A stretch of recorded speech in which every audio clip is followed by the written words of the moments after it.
காலையில் தூறிக்கொண்டே இருந்தாலும் இப்பொழுது சூரிய பகவான் எழுந்து கொண்டிருக்கிறார். காலை நேரம் பிரகாசமாகிவிட்டது. சந்தியா காலத்தில் பகவானுடைய நாமத்தை சொல்வது என்பது நமக்கு கிடைத்த ஒரு பெரிய வரப்பிரசாதம்.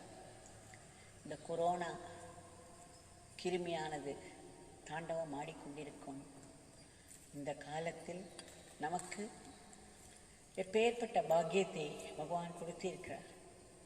இதையே நமக்கு ஆசீர்வாதமாக மாற்றிவிட்டார் அல்லவா? அவரவருடைய வீட்டிற்குள்ளே வந்து தரிசனம் தந்து அவருடைய நாமத்தை நம்ம எல்லோரும் பாட வைக்கிறார் அல்லவா? எப்பேற்பட்ட ஆசீர்வாதம்! பகவான் சொல்லியிருக்கிறார், இந்த பிச்சைக்காரனை நாமத்தை சொல்பவர்களுக்கும் இந்த பிச்சைக்காரனுக்காக வேலை செய்பவர்களுக்கும் எப்பேற்பட்ட கடுமையான சோதனை வந்தாலும் அதை என் தந்தை ஆசீர்வாதமாக மாற்றிவிடுவார் என்று.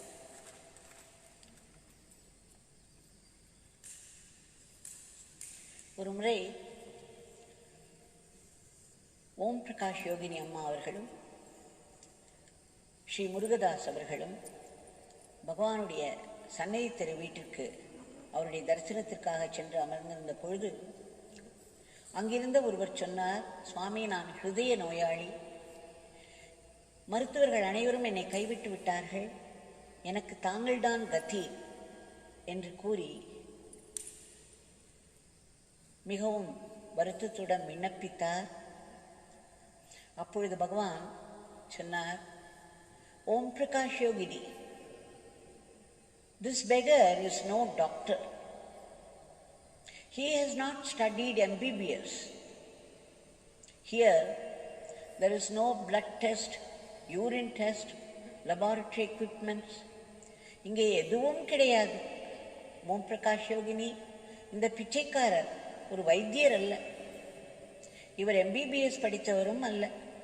இங்கே இரத்த பரிசோதனையோ அல்லது யூரின் பரிசோதனையோ இங்கே மற்ற சோதனைகளுக்கெல்லாம் செய்து கொள்வதற்கு எதுவுமே கிடையாது.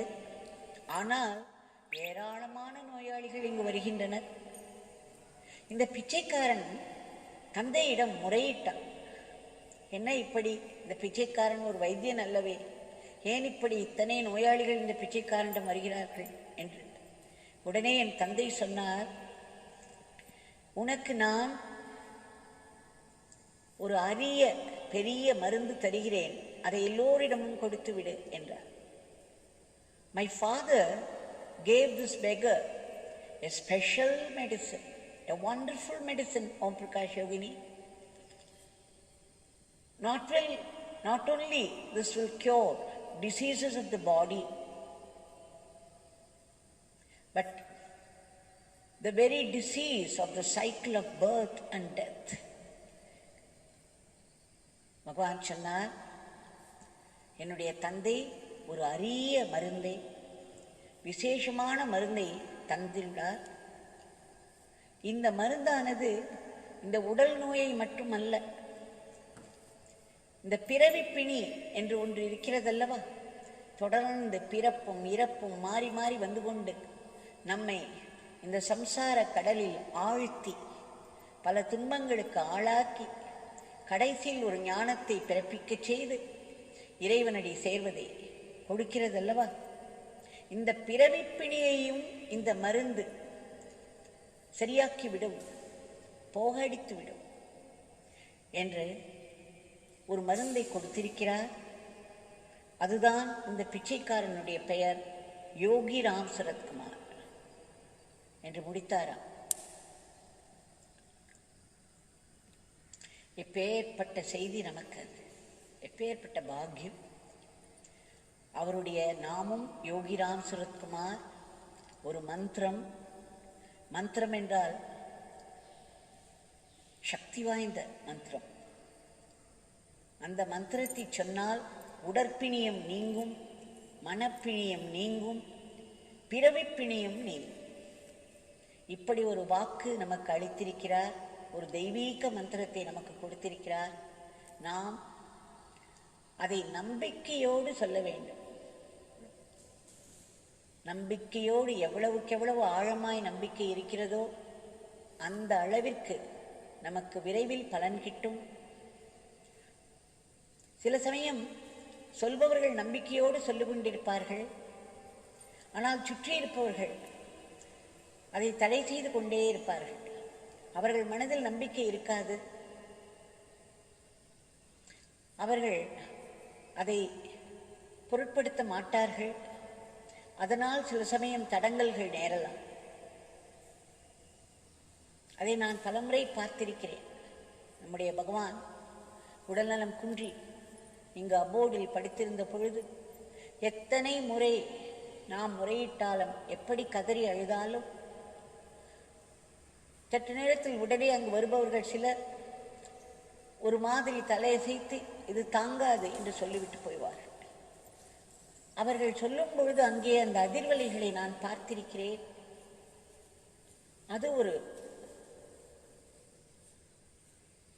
அதுவும்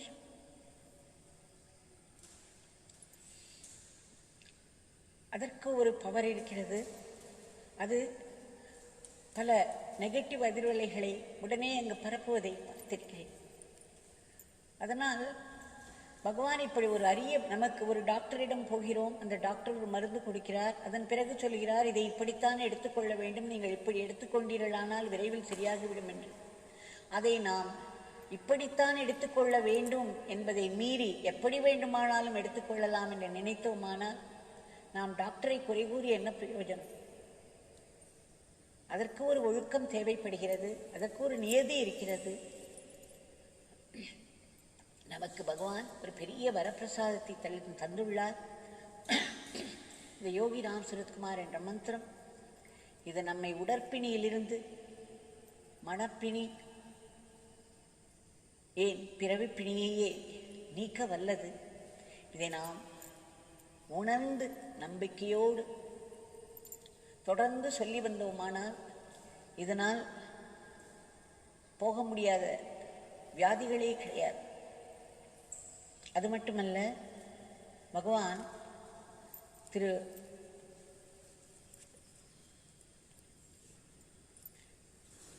சிவராமகிருஷ்ணய்யர் தப்போவனம், அங்கு தாசில்தார் என்று சொல்வார் பகவான். அவரும் அவருடைய மனைவி லக்ஷ்மியும் ஒருமுறை பகவானிடம் சென்றிருந்தார்கள் சன்னதி தெருவில். இதை பற்றி நான் முன்பே கூறியிருக்கிறேன். ஆனாலும் இந்த மாதிரி விஷயங்களை நாம் திரும்ப திரும்ப காதால் கேட்டு அதை மனதில் இறக்கி அது நம்முடைய உடலில் இரத்தத்தோடு கலக்க வேண்டும். அன்றைக்கு பகவான் சிவராமகிருஷ்ணய்யரின் மனைவி லக்ஷ்மியிடம் ஒரு விசேஷ கவனம் செலுத்தி கொண்டிருந்தார். அவர் சொன்னார், லக்ஷ்மி, இன்று பூரா உனக்கு என்ன வேண்டுமோ, என்னென்ன கேட்க வேண்டுமோ அதெல்லாம் இந்த பிச்சைக்காரனிடம் கேட்டுக்கொள் என்று ஒரு பிளாங்க் செக் வைத்தார். உடனே அந்த அம்மா சொன்னார்கள், சுவாமி, எனக்கு என்ன தெரியும், எனக்கு எதுவுமே தெரியாது. இதோ இவர்தான், என் கணவர்தான் எல்லாம் படித்திருக்கிறார், நான் எதுவுமே படித்ததில்லை. இவர்தான் ராமாயணம் படிப்பார், பாகவதம் படிப்பார், படித்து ஏதாவது சொல்லிக் கொண்டிருப்பார் சுவாமி, எனக்கு என்ன தெரியும்.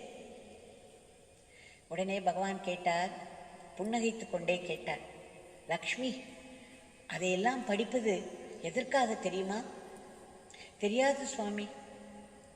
ராமர் கிருஷ்ணர் நிகழ்த்திய லீலைகளை அனுபவிக்கத்தானே அவர்கள் படிக்கிறார்கள். நீங்கள் இப்போது பழகி வரும் அவதார புருஷர்களை அனுபவித்த லீலைகளில் ஏதாவது நிகழ்ச்சிகளை நினைவு கூர்ந்தால் கூட அதே பலன் கிட்டும் லக்ஷ்மி. ராமரையும் கிருஷ்ணரையும் பற்றி மற்றவர்கள் எழுதியைத்தான் நாம் படிக்கிறோம்.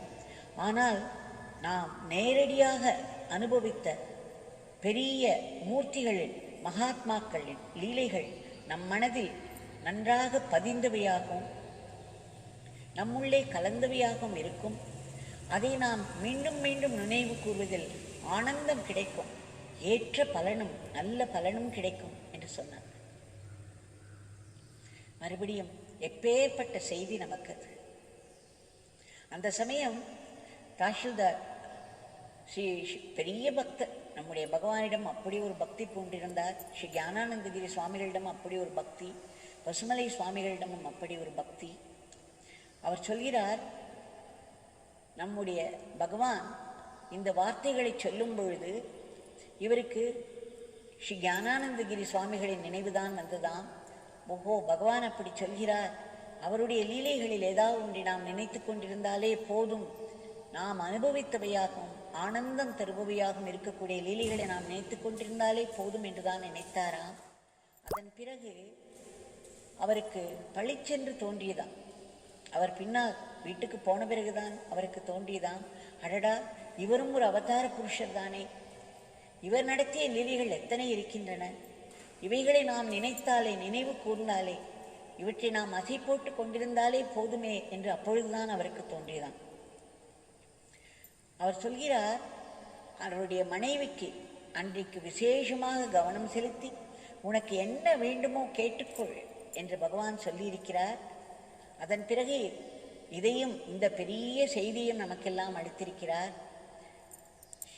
திரு சிவராமகிருஷ்ணர் சொல்கிறார், அதுவே அவருடைய மனைவிக்கு கடைசி தரிசனமாக அமைந்ததாம். அதன் பிறகு 3 வருடங்கள் அவர் இருந்தாலும் வாழ்ந்திருந்தாலும் அந்த 3 வருடங்களில் திரும்பவும் பகவானிடம் வருவதற்கு அவருக்கு வாய்ப்பே கிட்டவில்லையா. அதை உணர்ந்த பகவான், அன்றே உணர்ந்த பகவான் அவரிடம் அத்தனை விசேஷம் கவனம் செலுத்தி இவ்வளவு பெரிய ஒரு வரத்தையும் கொடுத்திருக்கிறார். பகவானுடைய தீர்க்க தரிசனம், அவர் நமக்கு கொடுத்துள்ள செய்திகள், எப்பேற்பட்ட வாக்குறுதிகள். இதை நாம் நினைத்தாலே போதுமே, நாம் தினம் தினம் பார்த்து வரும், அனுபவித்து வரும் பகவானுடைய அழகிய கிருபா லீலைகளை அசை போட்டு கொண்டே இருக்கிறோம், அவருடைய நாமத்தை சொல்லிக்கொண்டே இருக்கிறோம். நமக்கு இந்த கொரோனா கிருமியின் ஜெயிலில் அடைத்தாற்போல் வீட்டுக்குள் இருக்கும் நேரத்தில் இது எப்படிப்பட்ட ஒரு தபஸாக நமக்கு மாற்றி கொடுத்து விட்டார் பகவான். இதைத்தானே அவர் சொல்கிறார், இந்த பிச்சைக்காரனின் நாமத்தை சொல்பவர்களுக்கும் இவருக்காக வேலை செய்பவர்கள் அனைவருக்கும் என் தந்தை எப்படி சிவபெருமான் தேவர்களும் அசுரர்களும் பார்க்கடலை கடைந்த பொழுது வெளிவந்த கடுமையான அந்த விஷத்தை உண்டு அவர்களுக்கு அமிர்தத்தை அளித்தார்கள் அல்லவா, அதே போல் என்னுடைய தந்தை இந்த பிச்சைக்காரனின் நாமத்தை சொல்பவர்களுக்கும், இந்த பிச்சைக்காரனை சார்ந்து வாழ்பவர்களுக்கும், இந்த பிச்சைக்காரனுடைய லீலைகளை நினைத்து கொண்டிருப்பவர்களுக்கும், இந்த பிச்சைக்காரனுக்கு வேலை செய்து கொண்டிருப்பவர்களுக்கும் அவர்கள் வாழ்வில் வரும் கடுமையான நேரங்களையெல்லாம் ஆசீர்வாதமாக மாற்றித் தருவார் என்று இதை நாம் இன்று கண்கூடாக பார்க்கிறோம் அல்லவா. நம்முடைய ஒவ்வொரு வீட்டின் உள்ளேயும் பகவான் தன்னுடைய காட்சியை தந்து அவருடைய நாமத்தை சொல்ல வைக்கிறார் அல்லவா, அவருடைய லீலைகளை கேட்க வைக்கிறார். ஆனால் நமக்கும் கொடுத்து வைத்திருக்க வேண்டும், அந்த நேரத்தில் நாம் எழுந்து அந்த நாமத்தை சொல்வதற்கும் அந்த லீலைகளை கேட்பதற்கும் அதற்கு ஒரு பக்குவமும் அதற்கு ஒரு தவமும் வேண்டும் அல்லவா. நாம் இதை ஒரு அலட்சியமாக நினைத்து அந்த நேரத்தில் தூங்கிக் கொண்டிருந்தாலோ அல்லது பரபரப்பாக வேறு ஏதேனும் வேலையில் ஈடுபட்டிருந்தாலோ அவரால் என்ன செய்ய முடியும்? இதை நாம் நினைவில் வைத்துக் கொள்ள வேண்டும். இன்றைக்கு 1-2 நிகழ்ச்சிகளை பார்ப்போம். எல்லோருக்கும் நம்முடைய ஆசிரமத்தின் ஆடிட்டர் சுரேஷ் அவர்களை பற்றி தெரியும். அவருடைய தந்தையை பற்றி ரொம்பவும் தெரியாது.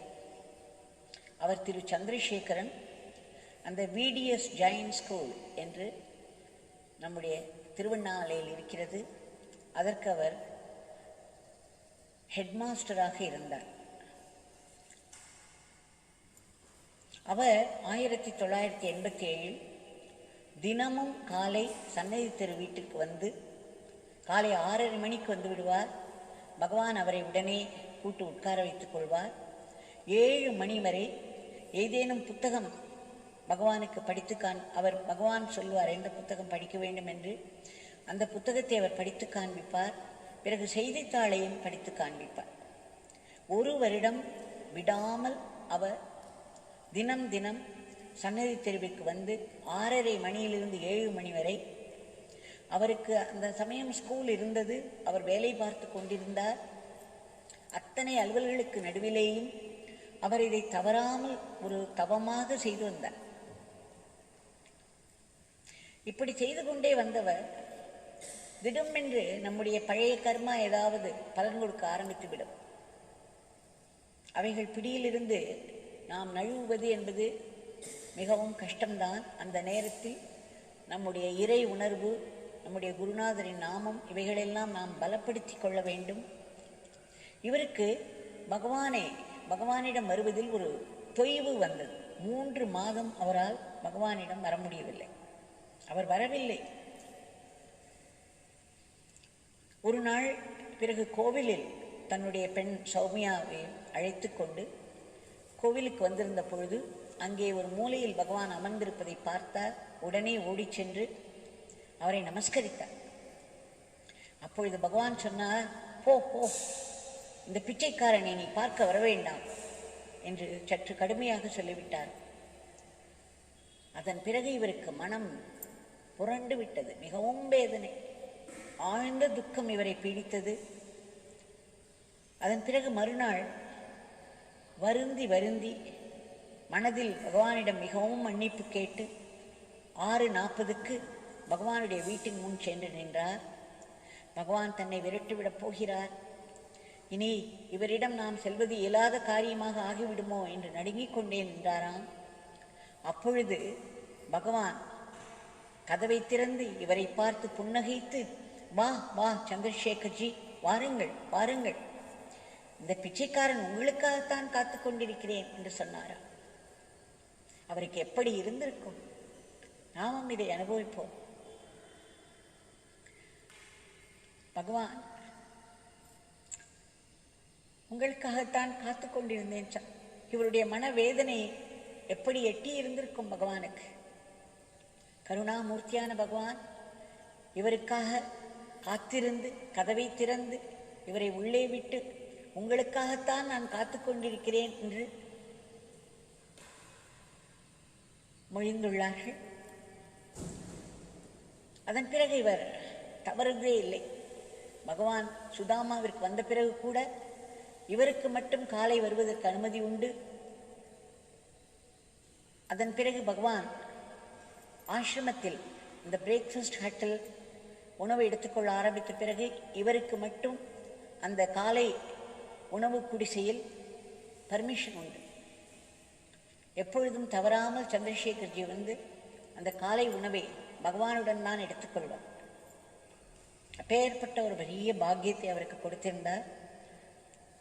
இவர் சொல்கிறார், ஒரு முறை கொடைக்கானலில் குடும்பத்தோடு இவர் பயணம் சென்றிருந்த பொழுது, பகவானுடைய அனுமதியுடன் இவர் சென்றிருந்த பொழுது, அங்கு சில இடங்களை எல்லாம் சுற்றி பார்த்து கிளம்பும் பொழுது அந்த வண்டி நகரவே இல்லையா. ஒரு இடத்தில் வந்து ஜன நடமாட்டமே இல்லாத இடம். இந்த வண்டியை எப்படி நகர்த்துவது, எப்படி அங்கிருந்து செல்வது என்று தெரியாமல் தவித்துக் கொண்டிருந்த பொழுது இவர் யோகிராம் சரத்குமார் என்று 3 முறை சொல்லி இந்த வண்டி நகர்வதற்கு தாங்கள் அருள் செய்ய வேண்டும் என்று வேண்டிக் கொண்ட மாத்திரத்தில் எங்கிருந்தோ 4 பேர் அங்கு வந்தார்கள். உடனே அவர்கள் வண்டியை நகரச் செய்ய வண்டி கிளம்பிவிட்டது. இவர் அடிக்கடி சொல்வார், என்னிடம் ஒரு அருமையான மந்திரம் இருக்கிறது, அந்த மந்திரம் பெரிய பொக்கிஷம், எனக்கு பகவான் கொடுத்த பெரிய பொக்கிஷம் என்று சொல்வார். இவர் அங்கிருந்து தன்னுடைய குடும்பத்தினரை ஊருக்கு திருவண்ணாமலைக்கு அனுப்பிவிட்டு குளத்தூர் சென்றார். அங்கே தன்னுடைய வயதான தாயாரை காண்பதற்காக சென்றார். அங்கு அவருடைய சகோதரரும் தாயும் மட்டுமே இருந்தனர். அவர்களோடு அவர் இருந்த பொழுது ஒரு இரவு 8:30 மணி இருக்கும். திடும் என்று இவர் சொல்கிறார், இவருக்கு என்ன நேர்ந்தது என்றே தெரியவில்லையா, இவரால் எழுந்து கொள்ள முடியவில்லையா, நடக்க முடியவில்லையாம், உட்கார முடியவில்லையாம், ஒரு டோட்டல் பெராலிசிஸ். வாய் பேசுவது மிகவும் கஷ்டமாக இருந்ததாம். அசைக்க முடியாமல் யாரோ அவரை பின் செய்த மாதிரி, அவரை கட்டி போட்ட மாதிரி இருந்ததாம். நாய் எழவில்லை, பேச முடியவில்லை. அவர்கள் பரபரத்து போனார்கள். ஏதாவது ஒரு டாக்டரிடம் அழைத்து செல்வோம், எமர்ஜென்சிக்கு அழைத்து செல்வோம் என்றெல்லாம் அவர்கள் பேசிக்கொண்டிருந்த பொழுது இவர் மனதில், அடடா, எதற்காக இவர்கள் டாக்டரை எல்லாம் சொல்கிறார்கள்? என்னிடம் ஒரு அற்புதமான மருந்து, ஒரு மந்திரம் இருக்கிறதே, அந்த மந்திரத்தால் செய்ய முடியாதது என்ன என்ற எண்ண ஓட்டம் மட்டும் இருந்துதான். உடனே அவர் மனதிற்குள்ளேயே யோகிராம் சரத்குமார், யோகிராம் சரத்குமார், யோகிராம் சரத்குமார் என்று 3 தடவை சொன்னாராம். அதன் பிறகு சைகை செய்து தண்ணீரில் அவரிடம் விபூதி இருந்ததாம், பகவான் கொடுத்த விபூதி. அதை அவர் தண்ணீரில் போட்டு குடித்தார். அவர் சொல்கிறார், எனக்கு அந்த மந்திரத்தில் ஆழ்ந்த நம்பிக்கை உண்டு. யோகிராம் சரத்குமார் என்ற மந்திரம் செய்ய முடியாதது எதுவுமே இல்லை. அந்த ஆழ்ந்த நம்பிக்கையோடு நான் அதை 3 முறை தான் சொன்னேன். அவர் கொடுத்த விபூதியை தண்ணீரில் போட்டு கொடுக்க சொன்னேன். அதை குடித்தேன். அதன் பிறகு எப்பேற்பட்ட அதிசயம்! கை கால்கள் அசைந்தன, உடலுக்கு வலு வந்தது, என் உடலில் சக்தி ஏறுவதை உணர்ந்தேன். கை கால்கள் எல்லாம் அசைய ஆரம்பித்தன. எழுந்து உட்கார்ந்து விட்டேன். அதன் பிறகு நடந்து விட்டேன். அப்படி ஒரு பகவானுடைய அந்த திவ்ய சக்தியை என்று நான் அனுபவித்தேன். அவருடைய நாமத்தை கூறிய மாத்திரத்தில் என் உள்ளே அவருடைய சக்தி ஏறியதை உணர்ந்தேன். அது எப்படி என்னை பூட்டி வைத்தார் போல் கட்டி.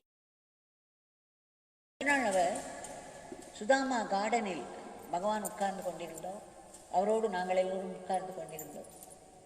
அப்பொழுது யாரோ 2 வெளிநாட்டினர் கூட வந்திருந்தார்கள். அப்போது சந்திரசேகர்ஜி அங்கு வந்தார். பகவான் அவர் வந்த உடனேயே அவரை பார்த்து என்ன கேட்டார் தெரியுமா? சந்திரசேகர்ஜி, நேற்றைக்கு என்ன நடந்தது உங்களுக்கு என்று.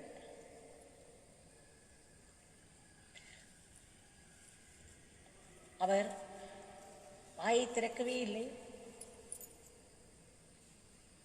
பகவானிடம் வந்து அவர் காலில் விழுந்தவர் காலை பிடித்துக் கொண்டார். உடனே பகவான் வெடிச்சிரிப்பு. அவருக்கே உரித்தான அந்த சிரிப்பு. யாராலும் அதை இமிட்டேட் செய்யவே முடியாது. தலைப்பாகை கட்டிக்கொள்ளலாம், இல்லை ஒரு சால்வையை போர்த்தி கொள்ளலாம். அந்த சிரிப்பு வர முடியுமா? நாம் பிசிக்கலாக யாரும் அவரை ஈஸியாக இமிட்டேட் பண்ணிவிட முடியும். ஆனால் பிசிக்கலாக இந்த சிரிப்பை இமிட்டேட் பண்ணவே முடியாது. தவத்தால் முடியவே முடியாது. பிசிக்கலாக இந்த சிரிப்பையும் நம்மால் இமிட்டேட் பண்ணவே முடியாது. அப்பேற்பட்ட சிரிப்பு, அலை அலையாய் வெடிச்சிரிப்பை சிரித்தார். வேறு வார்த்தைகளுக்கு அங்கு இடமே இல்லை. அதன் பிறகுதான் சந்திரசேகர்ஜி என்னிடம் சொன்னார். அப்பொழுது பகவான் எதிரிலேயே அங்கிருந்த எல்லோரிடமும் சொன்னார். அவருக்கு முதல் நாள் இரவு என்ன ஆயிற்று, அதன் பிறகு பகவானுடைய மந்திரம் யோகிராம் சரத்குமார் என்ற நாமத்தை சொன்னவுடன் அவருக்கு எப்படி ஒரு உள்ளே ஒரு சக்தி ஏறியது, திரும்ப உயிர் வந்தது என்பதை பற்றி சொன்னார். 1993ஆம் வருடம், அதாவது இந்த நிகழ்வுக்கு முன்னாலேயே அது, அந்த விடிஎஸ் ஜெயின் ஸ்கூலில் பாஸ்கெட் பால், அதாவது கூடைப்பந்து விளையாட்டு, அதற்காக ஒரு மைதானம் திறக்கவிருந்தார்கள். அந்த மைதானத்திற்கு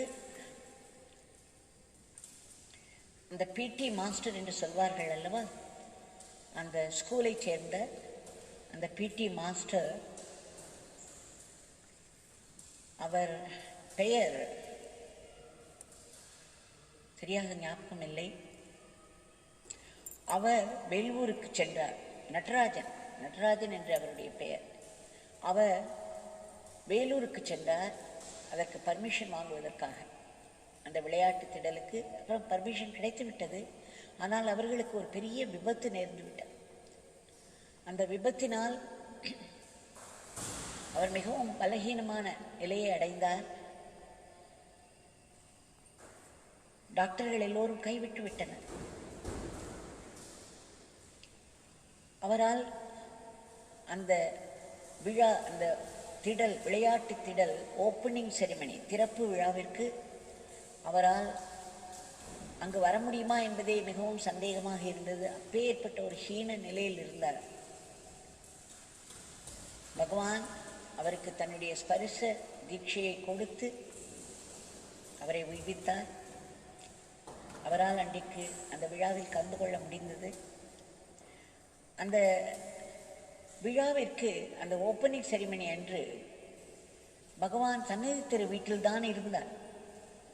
அது 29/10 அக்டோபர் மாதம். பகவான் சுதாமாவிற்கு வரும்பொழுது நவம்பர் மாதம், நவம்பர் 22 தான் வந்தார்.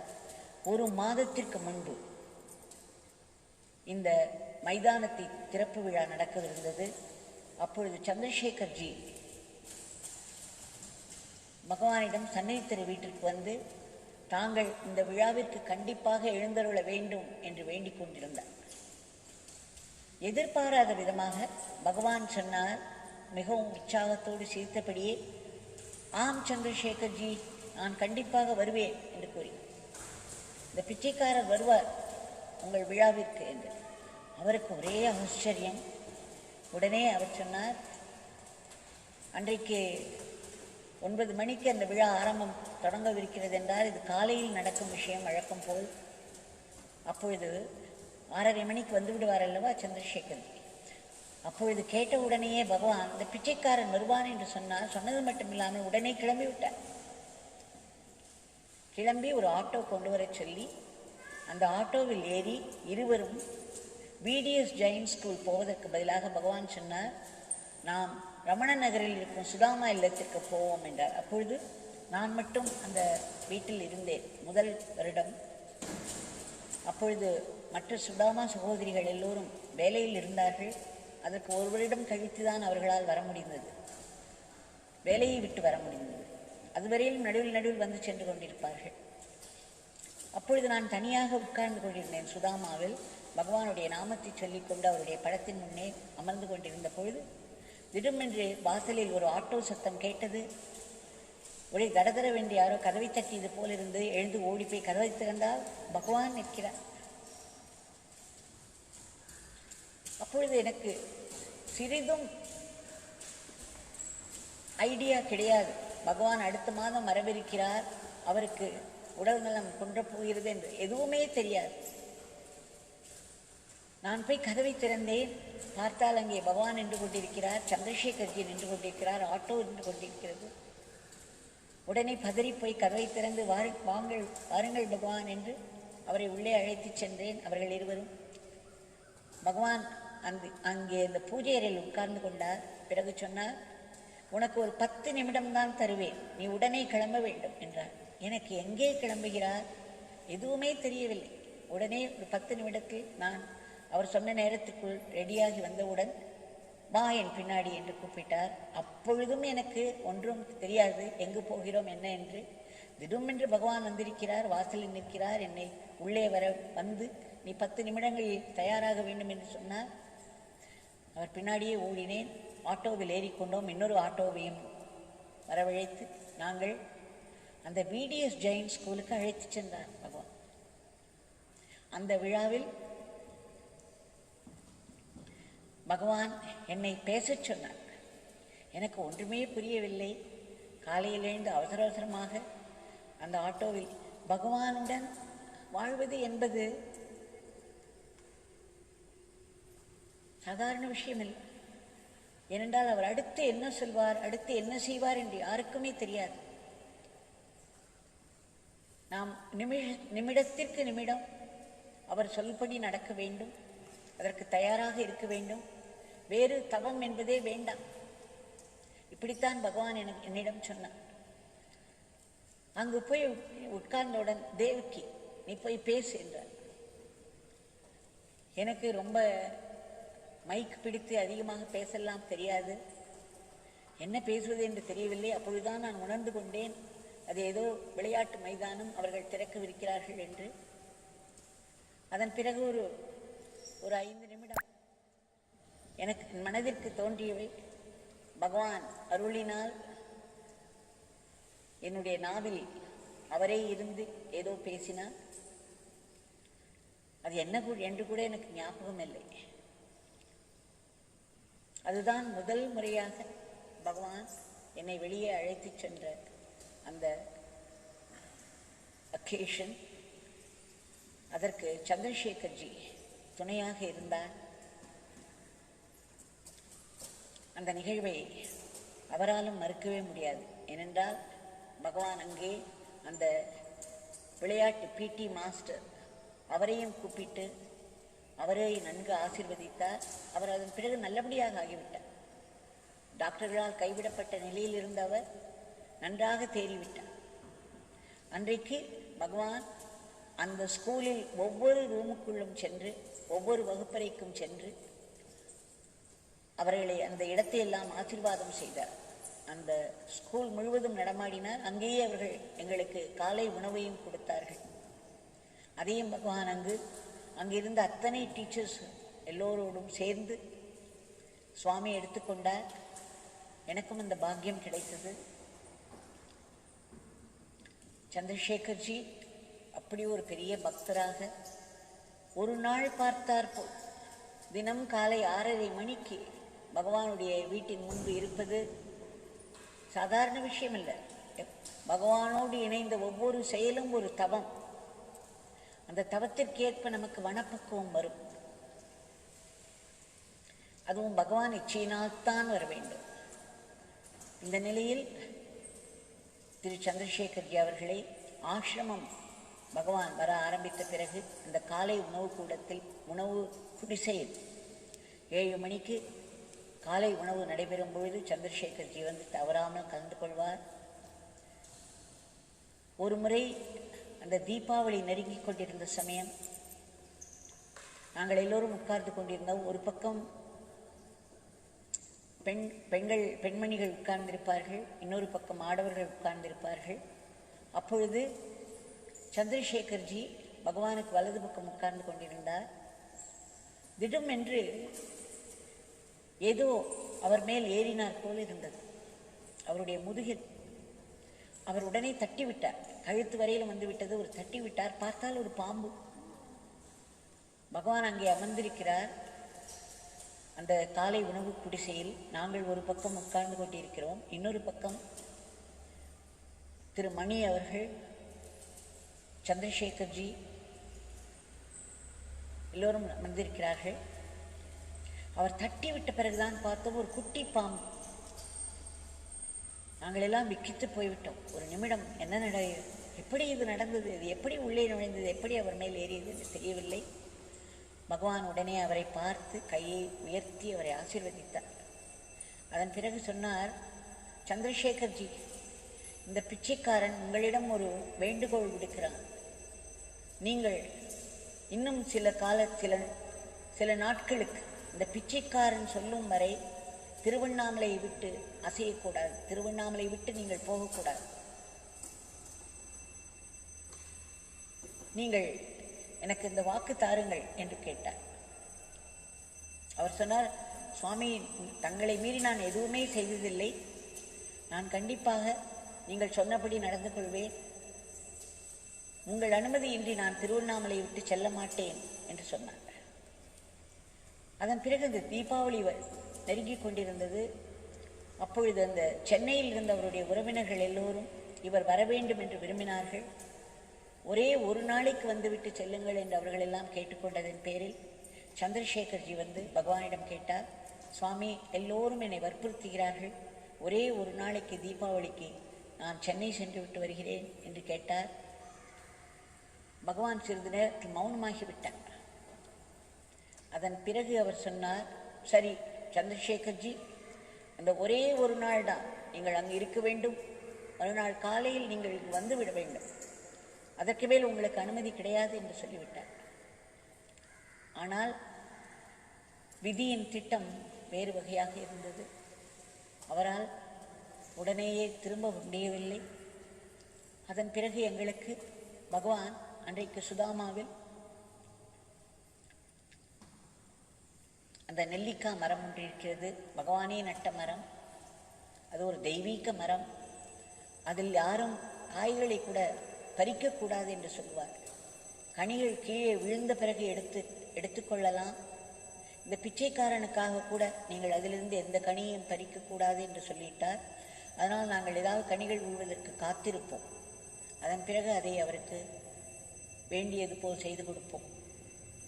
அந்த மரத்தின் அடியிலே பகவான் நின்று கொண்டு அதனுடைய வேரை தட்டுக் கொண்டிருந்தார். என்னிடம் சொல்லிக் கொண்டிருந்தார், இந்த நெல்லிக்காய் மரத்தின் கீழே 33 கோடி தேவர்களும் இருக்கிறார்கள் என்று சொல்வார்கள். அப்பேற்பட்ட ஒரு உயர்ந்த மரம் இது. இந்த மரத்தினுடைய இலைகளும் சரி, காய்களும் சரி, பூக்களும் சரி, இதன் வேரும் சரி, இது எல்லாமே தெய்வீகம் பொருந்திய ஒரு மரம் இது. இந்த வேருக்கு நாம் தண்ணீர் விட்டோமானால் அது இந்த மரத்தினுடைய ஒவ்வொரு நுனிக்கும் போய் சேரும், ஒவ்வொரு காய்க்கும் போய் சேரும் என்று அவர்கள் சொல்லிக் கொண்டிருந்தார்கள். நான் அருகே அமர்ந்து கேட்டுக்கொண்டிருந்தேன். அப்பொழுதுதான் யாரோ கதவை தட்டும் சத்தம் கேட்டது. போய் கதவை திறந்தால் ஒருவர் வந்து, சந்திரசேகர்ஜி பாஸ்ட் அவே என்று சொல்லிவிட்டு போனார். பகவான் உடனே மௌனமாகிவிட்டார், தலையசைத்தார். ஒரு பெரிய பக்தர், பகவானிடம் அவ்வளவு பக்தி, பகவானுடைய அனுமதியின்றி அவர் எதுவுமே செய்தது கிடையாது. பகவான் அவர் வீட்டுக்கு போவதற்கும் விரும்புவார். தவறாமல் காலை வந்து பகவானுக்கு வேண்டியவற்றை படித்து காண்பிப்பது, செய்தித்தாளை படித்து காண்பிப்பது என்பதே அவருடைய அன்றாட தவமாக இருந்தது. கடைசி வரையிலும் அந்த காலை உணவு குடிசையில் அவருக்கு மட்டும் அனுமதி உண்டு. யாரும் அவரை தடுக்க முடியாது. அவர் நேரே அங்கு வந்து பகவானுடன் உணவு உட்கொள்வார். அவரிடம் பகவான் கேட்டார், உங்களுக்கு 2 மகன்கள் இருக்கிறார்கள். எனக்கு இந்த பிச்சைக்காரனுக்கு, இந்த ஆசிரமத்திற்கு ஏதேனும் ஒரு மகனை நீங்கள் தர வேண்டும் என்று கேட்டார், ஆசிரமத்திற்கு பணி செய்வதற்கு. அவர் சொன்னார், சுவாமி, என்னுடைய எல்லாமே உங்களுடையதுதான். நீங்கள் எப்படி விரும்புகிறீர்களோ அப்படி எடுத்துக்கொள்ளலாம், என்னை கேட்கவே வேண்டாம் என்று கூறினார். கையை கூப்பி கூறினார். இன்றைக்கு அவருடைய மகன் சுரேஷ் ஆடிட்டராக இருக்கிறார் நம்முடைய ஆசிரமத்திற்கு. இன்னொருடைய